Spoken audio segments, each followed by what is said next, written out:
शीशवन कोई आम गांव नहीं था। वो उन जगहों में से था जो दिखती तो हैं पर महसूस नहीं होती, जहां रास्ते पहुंचते तो हैं पर लौटते नहीं। दिन में भी वहां हवा भारी रहती थी, जैसे किसी ने सालों पुरानी सांसें जमा कर रखी हों।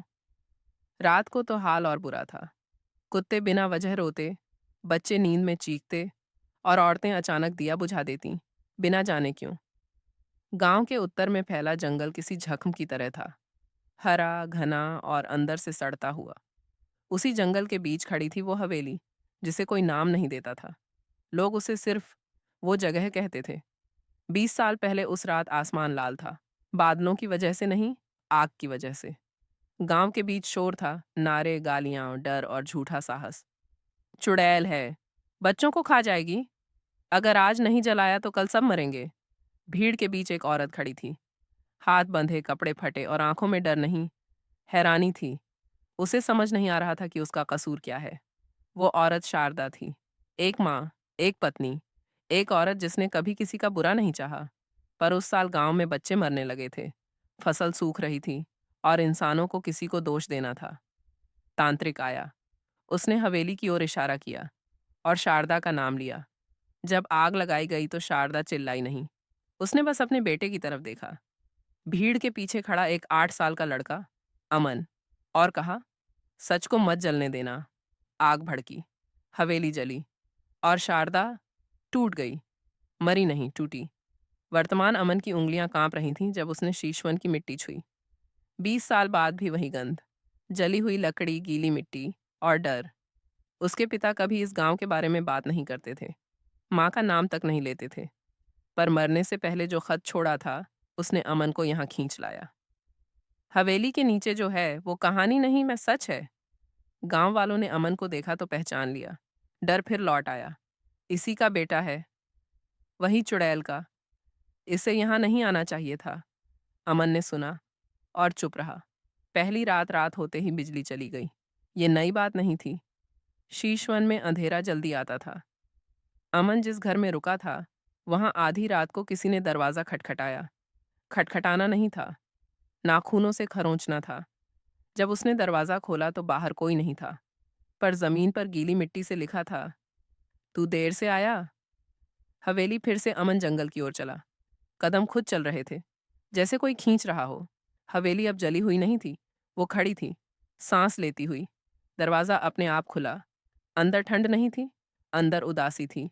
दीवारों पर परछाइयां हिल रही थीं, पर रोशनी स्थिर थी। एक कमरे में उसे आईना दिखा, और इस बार आईने में वो अकेला नहीं था। पीछे एक औरत खड़ी थी, बाल खुले, आंखें गहरी, आवाज कई परतों में। बेटा। अमन घुटनों पर गिर पड़ा। माँ या चुड़ैल? लोग मुझे चुड़ैल कहते हैं, वो बोली। पर किसी ने मुझसे नहीं पूछा कि मैं क्या हूं।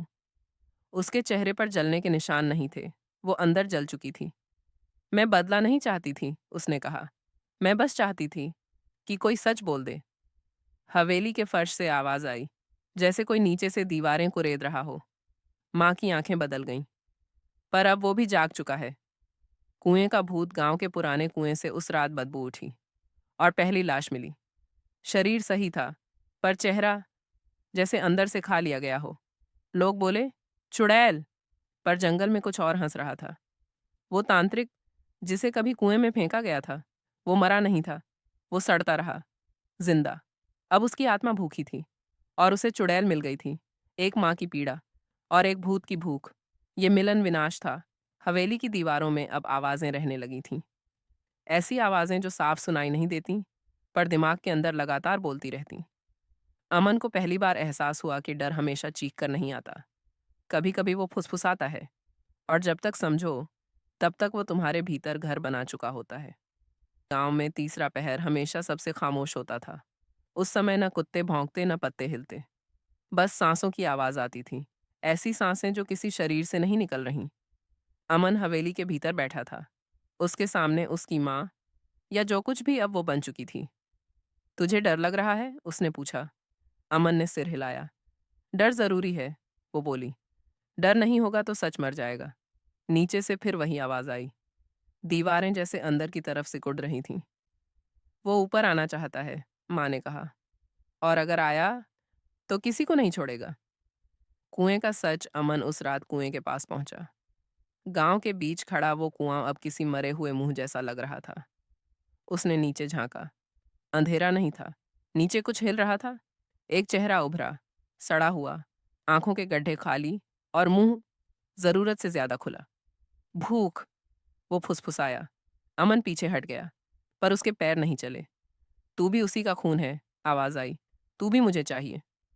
भूत की भूख। वो तांत्रिक कभी इंसान रहा होगा। अब वो सिर्फ इच्छा था, खाने की, जिंदा रहने की और बदले की। वो चुड़ैल से अलग था।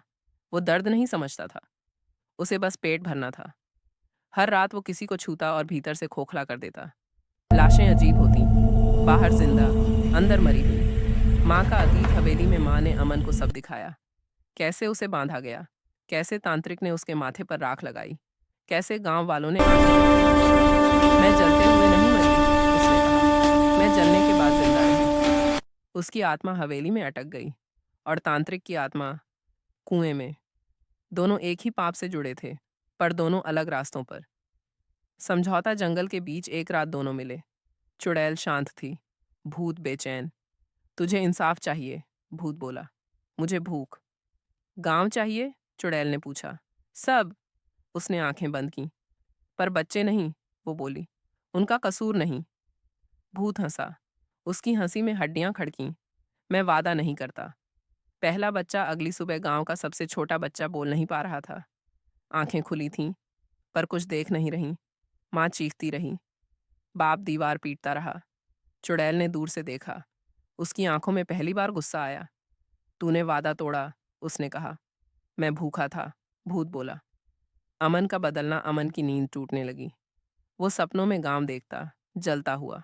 कभी उसकी आंखें अपने आप काली हो जाती, कभी आवाज बदल जाती। माँ ने कहा, अगर तू यहाँ ज्यादा रुका तो तू भी हमारे जैसा बन जाएगा। तो क्या मैं चला जाऊं? अमन ने पूछा। माँ चुप रही। गांव का डर। अब लोग मंदिर में नहीं जाते थे। देवता भी डर गए थे। हर रात कोई न कोई गायब होता, कभी जंगल में, कभी अपने ही घर में। और हर बार दीवार पर वही शब्द, सच बोलो। दूसरी आग की तैयारी। गांव वालों ने फिर वही गलती की। एक बार जलाया था, सरपंच बोला। फिर जलाएंगे। इस बार हवेली नहीं, कुएं को। पर उन्हें नहीं पता था, आग आत्माओं को नहीं जलाती, वो बस उन्हें और जगा देती है।